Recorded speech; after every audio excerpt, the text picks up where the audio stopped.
देखो mole concept की DPP, इससे पहले कुछ फॉर्मूले बता देती हूँ, इन फॉर्मूले से आपको हेल्प हो जाएगी। देखो पहला काम, जब भी तुम्हें मोल निकालने हो, ठीक है, जब भी तुम्हें मोल निकालने, तो मोल के कुछ फॉर्मूले में आप ध्यान रखोगे। मोल हमारे लिए क्वांटिटी है, ठीक है ना। तो हम जनरल भाषा में बात करते हैं कि भाई इतने ग्राम इतने ग्राम इतने ग्राम। केमिस्ट्री में मोल के रिस्पेक्ट में बात करेंगे तो जो भी अमाउंट आपको दे रखा है ग्राम्स में, उसको आपको डिवाइड करना है। अगर एटम है तो एटॉमिक मास लोगे, मान लो कार्बन है, ऑक्सीजन है, तो ये लोग एटम है ना, तो एटॉमिक मास से डिवाइड करोगे। अगर मॉलिक्यूल है तो किससे डिवाइड करोगे? मोलर मास से, मॉलिक्यूलर मास से। जैसे O2, CO2, ओजोन, ये सब क्या है? मॉलिक्यूल है।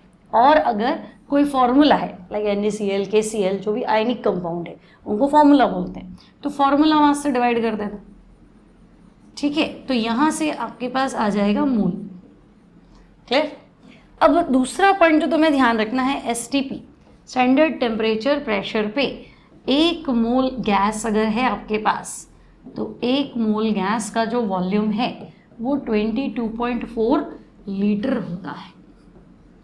क्लियर? ये याद रखना है क्वेश्चन सॉल्व करने के लिए। 1 मोल गैस का वॉल्यूम कितना है? 22.4 लीटर। तो मैं तुम्हें कहूँ 44.8 लीटर है, तो 2 मोल गैस है ना। तो जो भी गिवन वॉल्यूम है, अगर मैं कहूँ कि वॉल्यूम दे देती हूँ, मोल निकालो, तो तुम्हें 1 के रिस्पेक्ट में आंसर पता है ना, तो तुम कहोगे गिवन वॉल्यूम लीटर में डिवाइड बाय क्या कर दो? 22.4। क्लियर है? सिमिलरली 1 मोल में नंबर कितना है, तो जैसे अगर आपको डजन बोला तो आप कहोगे ना डजन मतलब 12 चीज़ें, 12 होता है। सिमिलरली अगर मैं आपको 1 मोल बोल रही हूँ तो 1 मोल में ये नंबर होता है 6.02 इंटू 10 की पावर 23 एंटिटीज। 1 मोल मतलब इतनी संख्याएं तो होती हैं, ठीक है ना। अब चाहे वो एटम हो, आयन हो, मॉलिक्यूल हो, कुछ भी हो, एंटिटीज लिख दिया मैंने, ठीक है।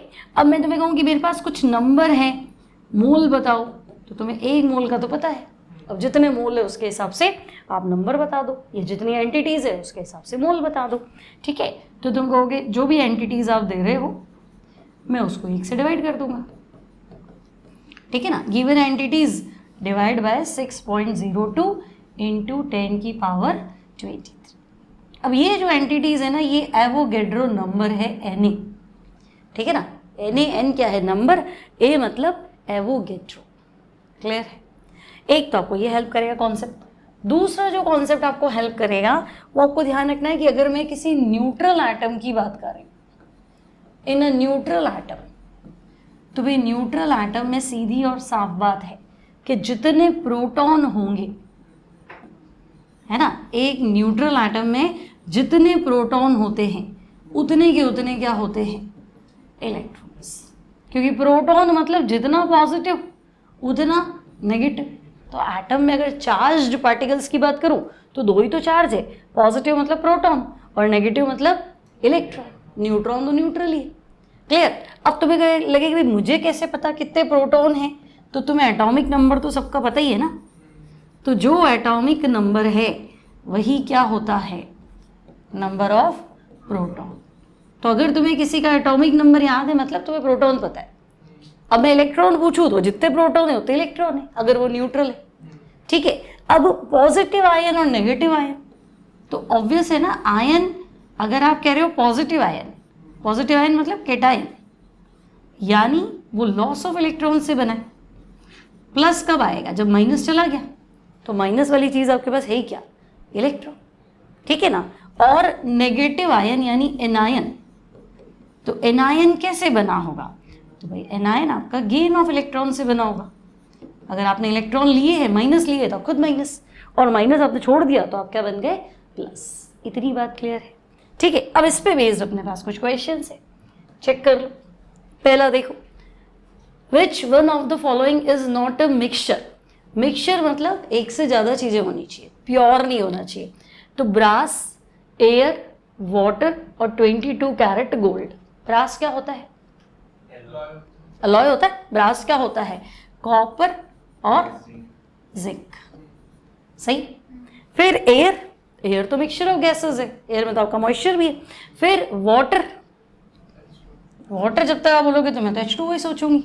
और 22 कैरेट गोल्ड प्योर कितना होता है? 24 कैरेट होता है। तो अब तो 22 कैरेट कह रहे हो, मतलब कहीं ना कहीं कोई इम्प्योरिटी है।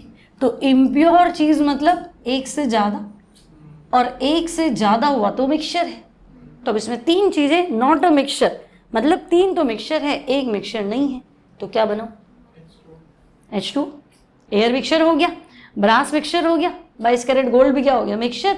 तो यहाँ आपका करेक्ट आंसर क्या हो जाएगा? Option D, water. ठीक है, तो पहले का आंसर आप टिक कर लेना। फर्स्ट का आंसर आपके पास हो जाएगा वाटर।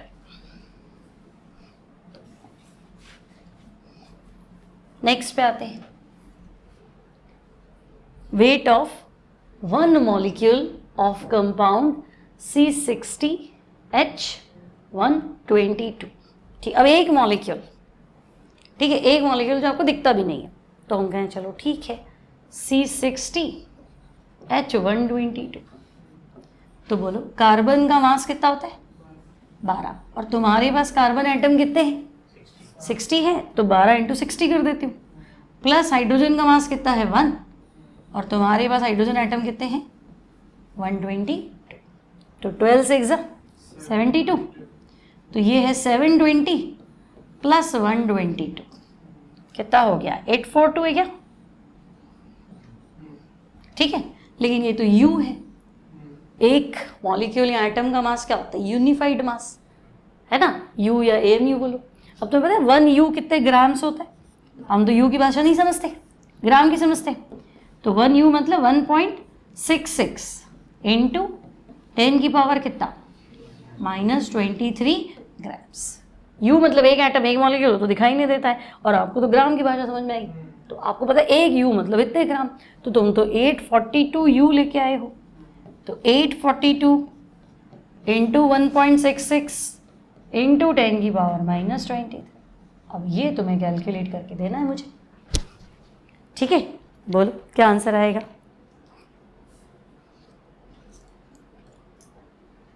सॉल्व करो।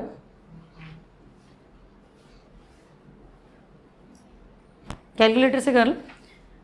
देखो सब में 10 की, देखो ये तो वैसे ही नहीं हो सकता, ये तो गलत हो गया। ठीक है, अब 10 की पावर अगर मैं -20 3 कम भी कर दूं, ठीक है, तो 0.84। तो ये पॉसिबिलिटी है 10 की पावर -21 2 डिजिट कम कर दूं। ठीक है, देखो अगर मैं इसको 10, बाकी 3 ऑप्शन 10 की पावर -21 है ना, तो अगर मैं इसको 2 डिजिट कम कर दूं, मतलब 100 से डिवाइड कर रही हूँ, 10 की पावर -23 है ना, 21 कर दिया मतलब 1/100 है। तो 1/100 यानी इसको 8.42 कर देती हूँ इंटू 1.66 इंटू 10 की पावर -21 ग्राम। तो ये आंसर 8 से तो बड़ा ही आएगा। ठीक है ना, तो तुम्हारा आंसर ये तो है नहीं। और चेक करो 1.3 1.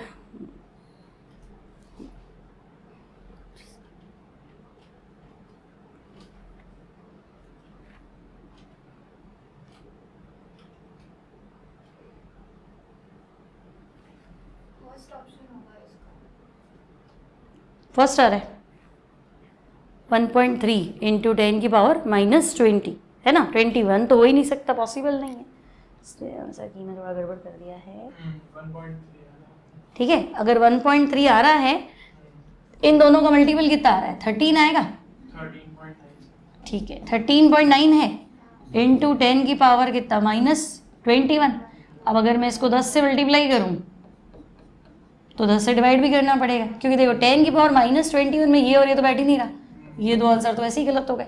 अब अगर इसको 10 से मल्टीप्लाई किया तो ये 10 की पावर -20 हो गया, तो इधर डिवाइड भी करना पड़ेगा, तो ये कितना हो गया? 1.3।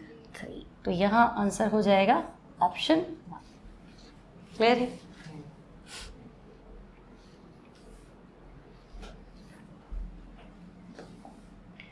नेक्स्ट देखो, modern atomic weight scale is based on, ये तो अपन ने पढ़ा था जब अपन ने एटॉमिक मास का डेफिनेशन दिया था।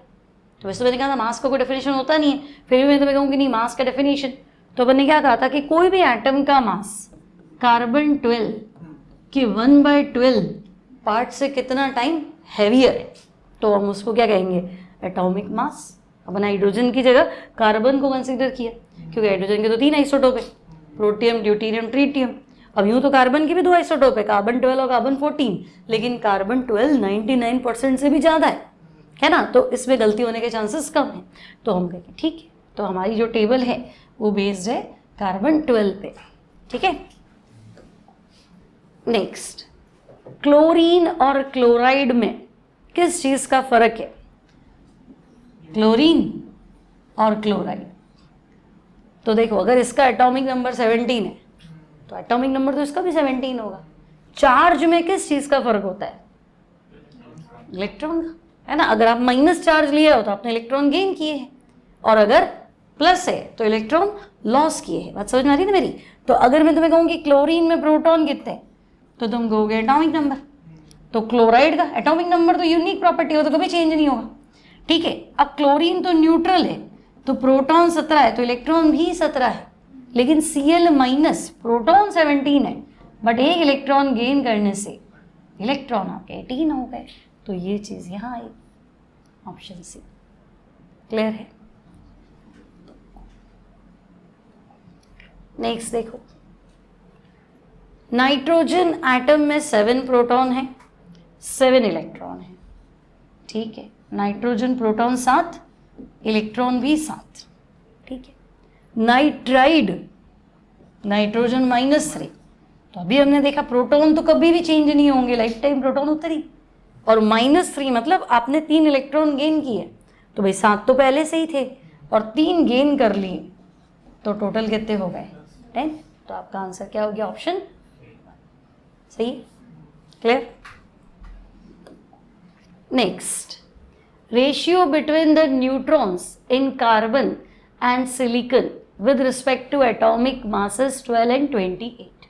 ठीक है, अब देखो, कोई भी एलिमेंट होगा ना आपके पास, आपको यहाँ पे लिखना है प्रोटॉन, और यहाँ पे क्या लिखना है? Proton plus neutron.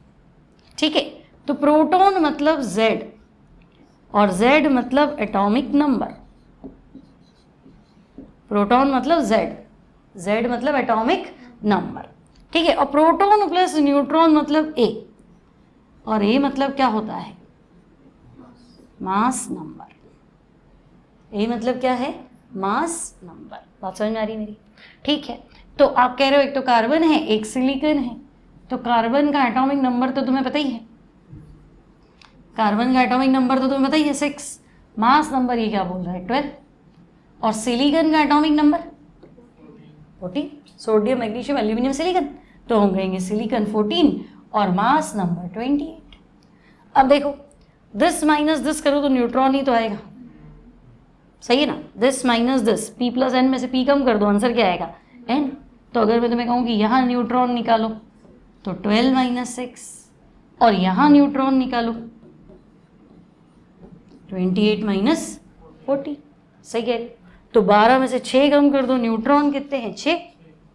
ठीक है, तो यहाँ न्यूट्रॉन 6 हैं, यहाँ कितने आए? 40। अब ये पूछ क्या रहा है?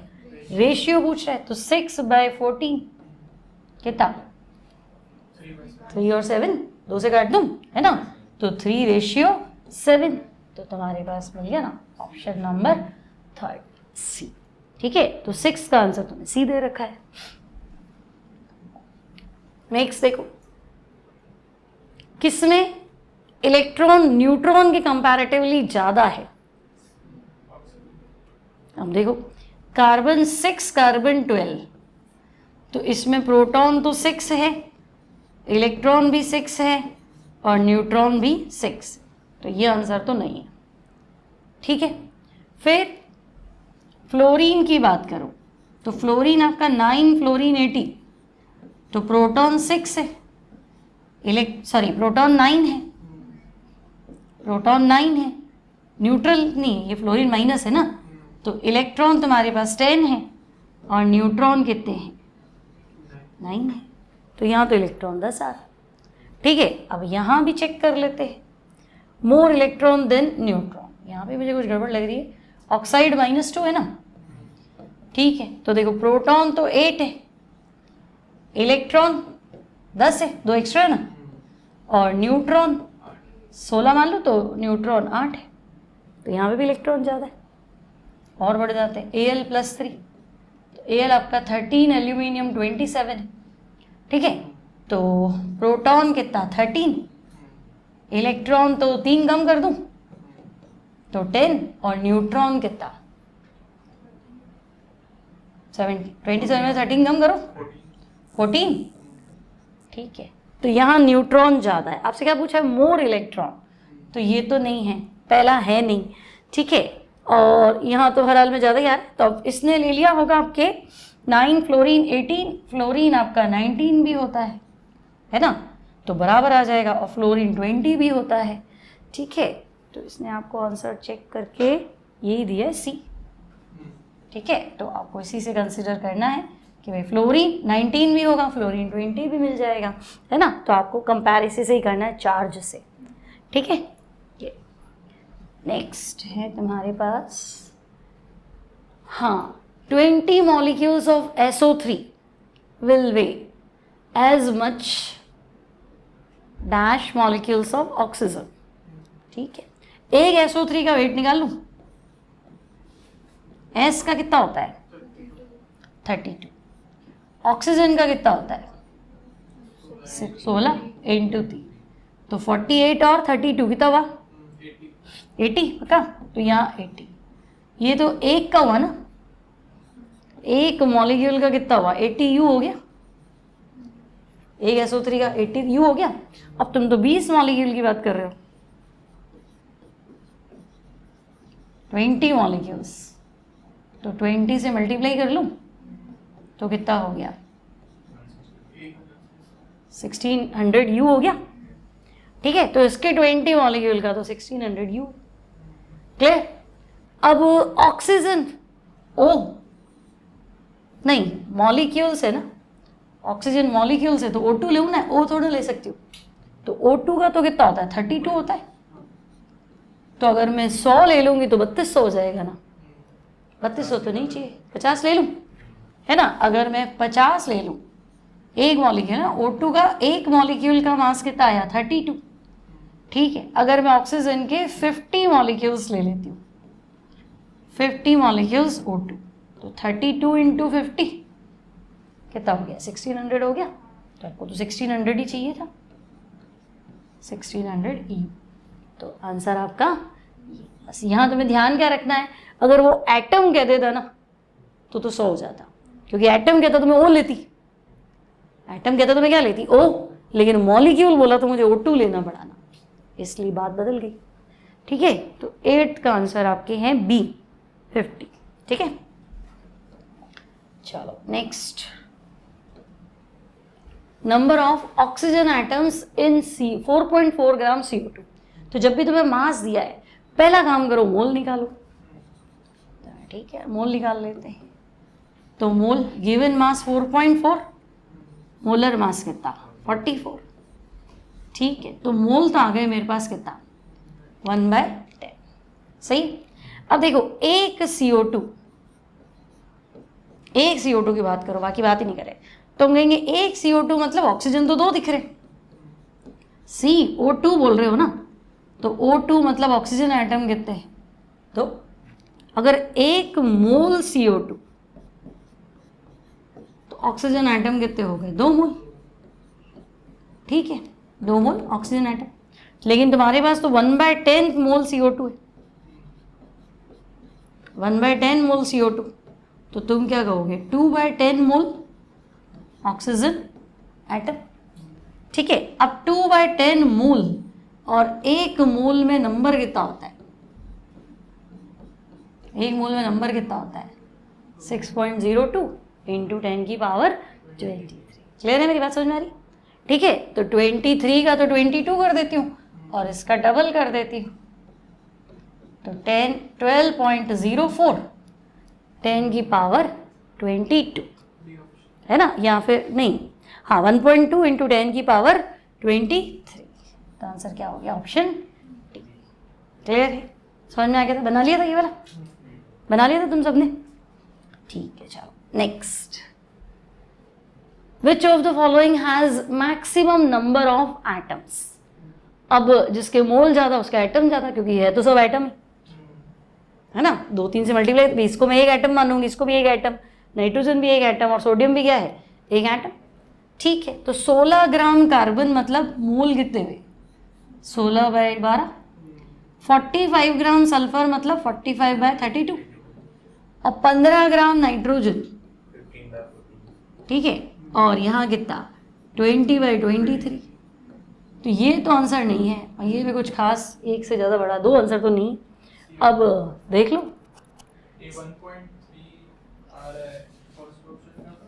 ये 4/3 है, 1.33, और ये कितना है, ये 1.4 आ रहा है। ये 1.4 है। कौन सा? ठीक है, तो अगर ये 1.3 है और ये 1.4 है, तो जिसके मोल ज़्यादा उसके एटम ज़्यादा, क्योंकि मल्टीप्लाई तो सबको Na से करना है, तो फिर तुम्हारा आंसर हो जाएगा ऑप्शन सी। क्लियर? ये आपकी फर्स्ट DPP।